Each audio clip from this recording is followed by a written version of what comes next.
If you plan to purchase a new home or renovate your existing one, you're going to want to know these 8 tips to consider before you do so. Hi, I'm Lisa. Welcome to my channel. I'm an interior designer and certified living in place professional, and I love educating people on what they should consider when buying or renovating a home to make it more comfortable, healthier, and safer. If you haven't yet done so, please subscribe to my channel and click the bell for notifications. You'll be alerted each time I submit a new video on Tuesday. I love your comments to get to know you and also learn what kind of content might be beneficial to help you live more beautifully. Today, I want to talk about 8 things you should consider when you are looking for a home or when you are planning to modify what you already have. These are things that the majority of homes do not have unless it's a custom build, typically a high-end custom build. But I believe every home should have these. We're going to touch on 8, and then I'll do a subsequent video and touch on more as we go through. I'll probably put this into a series. A lot of people are wanting to look at how they can live in their home for a long time. I know my mom did not ever want to have to go into any type of nursing facility or assisted living. She wanted to live in her home for as long as she could, and she did. But we were going to have to make some changes, just even down to simple things like moving rugs so she wouldn't trip on those anymore. Well, let's start at the front door. What you need here is to have a 0-step entry, meaning that if you are in a ranch house, great. In Texas, we have many of these. Over here in the mountains, though, in North Carolina, we have topography to deal with. And so it's hard to find a single level living home. They're very few and far between. So if you can have a ranch style home, or at least an entry that does not require a single step to get into, it makes just entering and exiting the home so much easier. Especially if you have to ever be in a wheelchair, have a walker, and maybe it's not you, but maybe it's a family member that's dealing with something like that. So 0-step entry is key. One of my Clip ambassador friends has just finished building her home, and she actually has an entryway that doesn't even have a threshold in it. They used a mechanism in the door that allows it to, once that door is closed, it drops down to seal the gap between the ground and the door itself. So you can truly have a perfectly level entry into your home. Wide doorways are another thing to consider. Obviously, it's easier to do it when you're constructing a home, but if you do have the ability to renovate and increase the width of your door, it's going to benefit you in the long run, especially as you get older. But a lot of times we're not even, nobody wants to talk about aging in place. We want to talk about living in place. And so even when you're young and you have babies that you're bringing up, if you've got a baby on the hip and groceries in your other hand, having wider doorways to get through into the house is going to be more comfortable. Typically, all of our exterior doors are 36 inches wide. So what if you had 36-inch wide doors on your interior doors? Makes sense. Wide hallways are a fantastic element to any home. Most of the homes, most tract homes are going to have a 3-foot width. But if you can get to 4 feet, that's even better. Because again, think about passing people by in the hallway or carrying luggage or groceries. Or if you, God forbid, had to help somebody into the home in a wheelchair. What about in a baby stroller? Just being able to navigate easily through the hallways is fantastic. Some home renovations, you're probably not going to be able to expand the width of the hallway without going into a ton of demolition and reframing.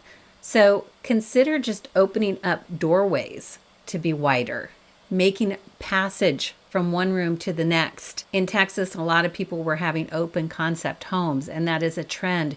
But because of COVID, a lot of people are wanting to have those cozier spaces to where you can close the door off and have an office that is contained so you're not having all of the noise. However it is, but look at where you can open up widths to again make the flow easier. Matte countertops. Matte countertops are important because they don't have a glare like a polished countertop does. You would do best going with a matte finish or else a leather finish, which has got a little bit of a texture to it, but they're softer to the eye. If you've ever seen a gloss countertop and have a reflection from either overhead lighting or maybe a window, it can give somewhat of a mirror effect. And if you've got any eye issues or tired eyes, that can affect you. So matte countertops are the best. Cabinet hardware for me is a big one. That one bar pull that has the X in it, I have those in my kitchen and I will never put those in again. The reason being is because I have had more clothes get caught on them. I have had my earbuds get caught on them and rip them out of my head. I've seen my nephew have his port get caught on one and it ripped it out of his stomach. So these are not safe. They look good, but they're not safe. The better options are to go with a handle that is a D-shaped handle or else a cup pull because they're not going to get caught on stuff. The bar pulls are best if you use them in a vertical format and it's more like a door pull. So that's where those can be used. But stay away from that, anything that has an open end to it because of things getting caught. In your kitchen and also I think in your bathroom, it's good to know that, as one of my fellow ambassadors always shares, put appliances and things that you need to reach in between your knees and your nose.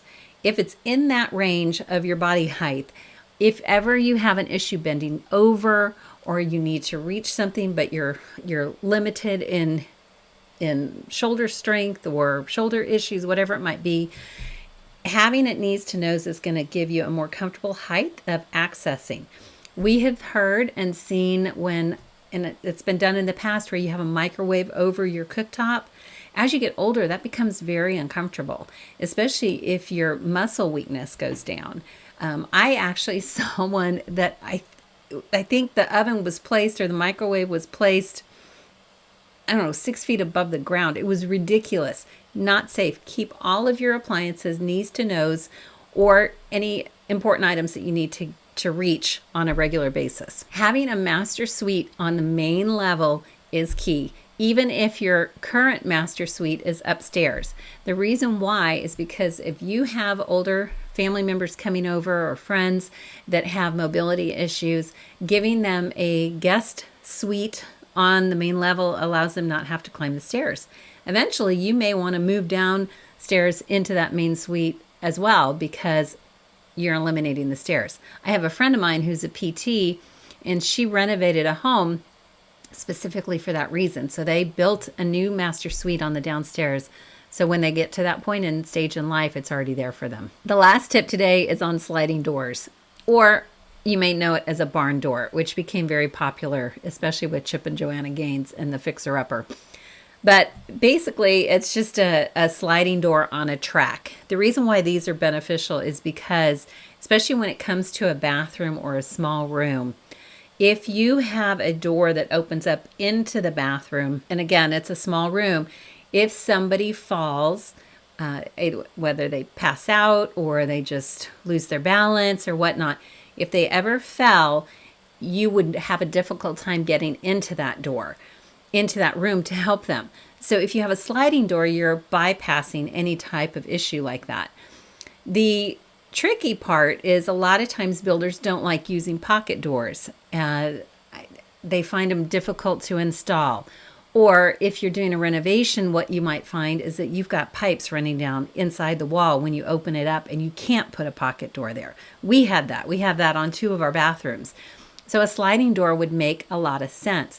But the one thing you have to be aware of is on the sliding doors, while they look good and you can put them on these cool tracks and you can get some vintage doors or have a custom one made and you can use some really cool hardware so you can see the bar pull that's the taller one on this set of blue doors. When you have those coming in, especially if it's on a bathroom, you're not going to get the privacy as you would a solid door that's going to close that's hinged.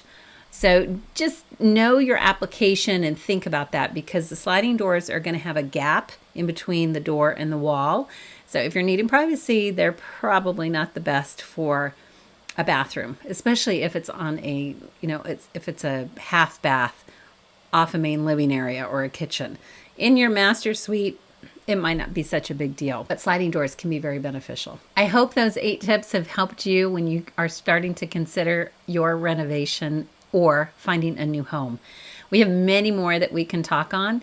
So I would love to know in the comments below if something resonated with you and if you are planning to buy or renovate soon.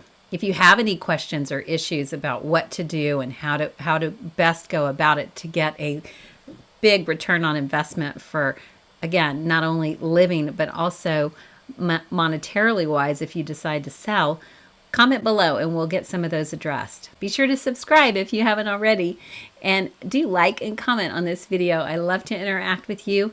If you feel that this might be beneficial to somebody you know, please feel free to share it as well. But I look forward to talking with you again next week and bringing you some more fun tips. Take care.